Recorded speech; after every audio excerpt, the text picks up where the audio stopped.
It's Election Day in America. That's where we're starting the 7 from the Washington Post. I'm Hannah Jewell. It's Tuesday, November 4th. Let's get you caught up with today's 7 stories.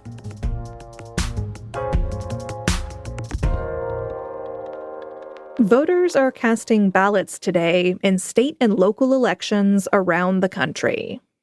Polls opened at 6 a.m. in 3 key races in New York, Virginia, and New Jersey.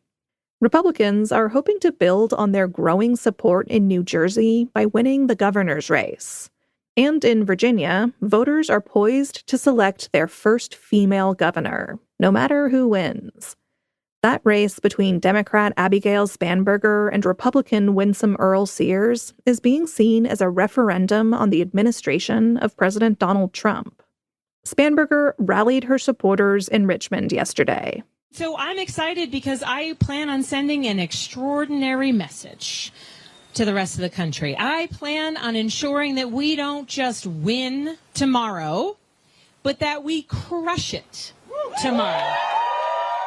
That audio comes to us from Forbes. Earl Sears also spoke at a rally on Sunday, broadcast on Fox 5 DC. I have more than 81 sheriffs who have endorsed me. Yes, Republicans and Democrats and independents have endorsed me. We are going to win. We are going to win. In New York City, voters are picking their next mayor. Democrat Zohran Mamdani is expected to become the city's youngest mayor since 1892. Together, the results will offer a snapshot of the nation's political mood, 1 year out from the midterm elections. You can follow our homepage or app today for live updates from each race. Number 2 is some breaking news. Dick Cheney has died. Cheney was the 46th vice president of the U.S., serving under George W. Bush between 2001 and 2009. As vice president, he set the nation's course as none in his role had done before. After the attacks of September 11, 2001, the Republican became the chief architect of the war on terrorism. In his later years, he spoke out against the abuse of presidential power by President Trump. A statement from his family said he died last night due to complications of pneumonia and cardiac and vascular disease. He was 84 years old. A majority of Americans blame President Trump for rising prices. That's number 3. According to a new poll from the Post, ABC News, and Ipsos, roughly 6 in 10 Americans blame Trump a great deal or a good amount for the current rate of inflation and rising prices. Utility costs have jumped 12% in the past year. Grocery prices have risen by 3%, with some products seeing more dramatic increases. Americans are really feeling it. About 7 in 10 in our poll said their grocery costs have risen in the past year. But there was some good news yesterday for the millions of Americans who rely on SNAP benefits to buy food. The Trump administration said it will release funds to pay for half a month of benefits.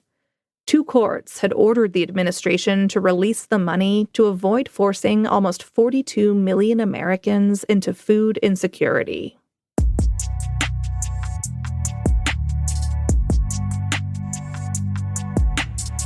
Number 4 is a Post exclusive. A secretive network of billionaires is shaping the future of MAGA. You've probably never heard of Chris Buskirk. He's a low-profile Arizona insurance entrepreneur and conservative media figure. He also helms the Rockbridge Network. That's a secretive group that has become one of the most influential forces in Republican politics. Political strategists credit this close-knit network of businessmen and donors with helping fuel President Trump's re-election last year, and with propelling one of their own, J.D. Vance, into the vice presidency. Rockbridge's goal is for the MAGA movement to outlive Trump. It has no website or public-facing entity, but it has significant funding from tech leaders. and it is gearing up to influence the 2026 midterms and the 2028 presidential contest. Many Rockbridge members hope that Vance will be the Republican nominee.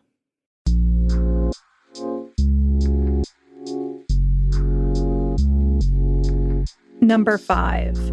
A former Israeli military official is being held for leaking a video of an abused Gaza detainee. In July last year, leaked footage from a notorious Israeli detention center, Sde Teiman, sparked outrage around the world. It allegedly showed Israeli soldiers sexually assaulting a Palestinian detainee from Gaza. Major General Ifat Tomel Yerushalmi was the Israeli military's top lawyer. Last week, she admitted to leaking the video and resigned from her job. She wrote, "There are acts that must not be committed, even against the most despicable of detainees."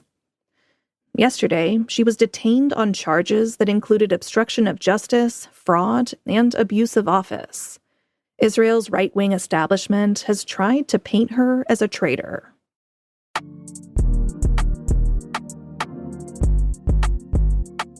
Increasing your daily steps could delay symptoms of Alzheimer's disease. That's number 6.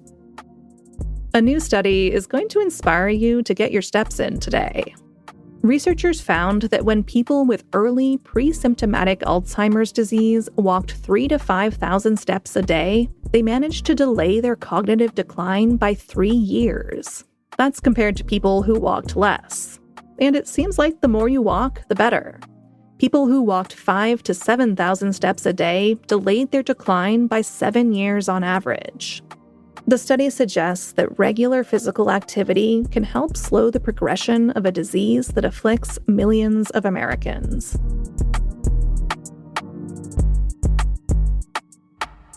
And at number 7, thieves are stealing Pokémon cards.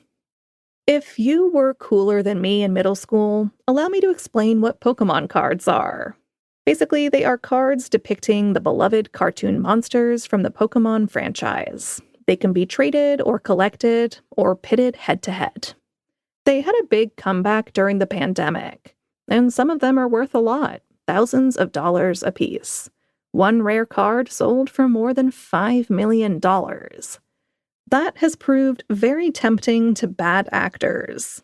In recent weeks, a series of heists have targeted DC area card shops and even a collector's home. Similar incidents are popping up around the country. The thieves are hoping to discover rare, valuable cards inside the unopened, stolen packs. Needless to say, this is not at all what the Pokémon theme song meant when it told fans, "Gotta catch 'em all."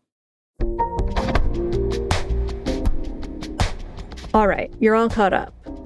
For your next listen, check out the latest episode of Post Reports. It dives deeper into how SNAP recipients are stretching their food budgets while the program's federal funding is uncertain.